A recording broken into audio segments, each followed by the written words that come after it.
বুঝি হ্যাঁ।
এরপর আমি জলটা দিয়ে দিলাম, আর আলু, ফুলকপি আর বেগুনকে আমি ভালো করে আগে পেঁয়াজ, রসুন, আদা, শুকনো লঙ্কা, পাঁচফোড়ন সমস্ত কিছু আগে ভেজে নিয়েছিলাম তেল দিয়ে, কারণ এখানে আমি বাটা মশলা দিতে পারছি না, মশলা এখন আমি বাটতে পারছি না, তো জিরে গুঁড়ো সমস্ত কিছু দিয়ে আমি কিন্তু এটাকে ভেজে নিয়েছিলাম। তারপর সবজিগুলোকে দিয়ে ভেজে নিলাম।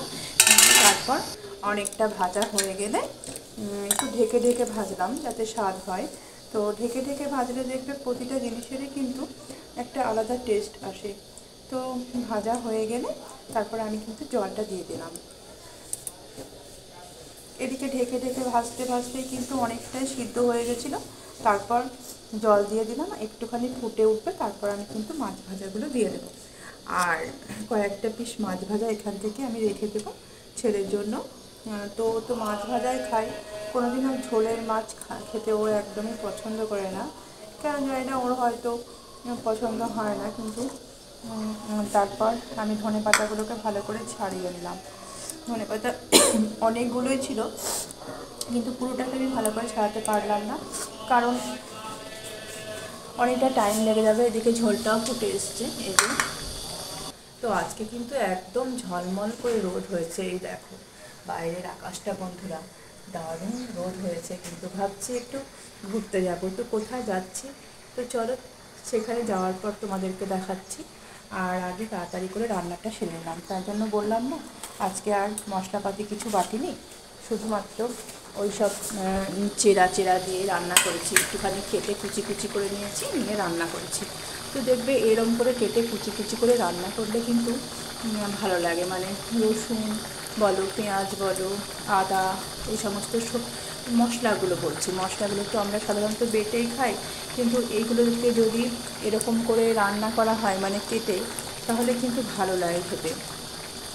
আমি তো মাছ বানালাম, কিন্তু এইভাবে যদি চিকেন বা ডিম কষাও করা হয় আমার মনে হয় খারাপ লাগবে না।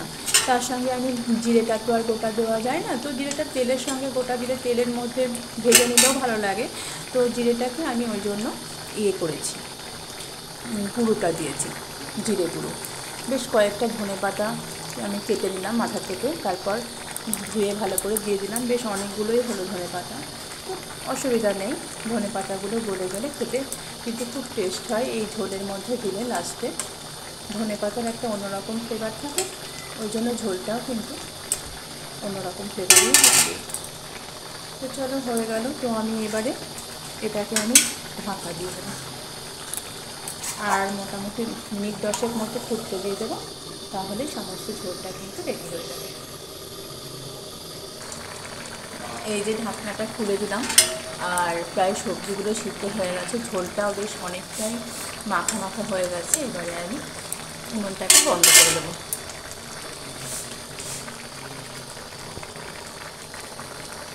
আর খুব সকালে আমি রান্না করেছিলাম এখানে শিম ভাজা, তো শিমগুলো বাড়ি থেকে নিয়ে আসা হয়েছিল, তো হচ্ছে খুব সুন্দর টাটকা ছিল। এখানে শিম ভাজা করেছিলাম, আর এখানে আমি বেগুন ভাজা করেছিলাম। তো 10টার সময় ভাতের জন্য বেগুন ভাজাগুলো খেয়ে নেওয়া হয়ে গেছে, আর একটা মাত্র আছে, আর ভাতটাও আমি কিন্তু করে নিয়েছি। এই যে, তো আজকে দুপুরের লাঞ্চের মধ্যে এগুলোই ছিল। তো বন্ধুরা, ভিডিওটা এখানেই শেষ করছি, আবারও দেখা হচ্ছে নতুন আরেকটি ভিডিওর সাথে। তোমরা সকলে ভালো থাকবে, আর যদি ভালো লেগে থাকে একটু লাইক করবে, সাবস্ক্রাইব করে পাশে থাকবে।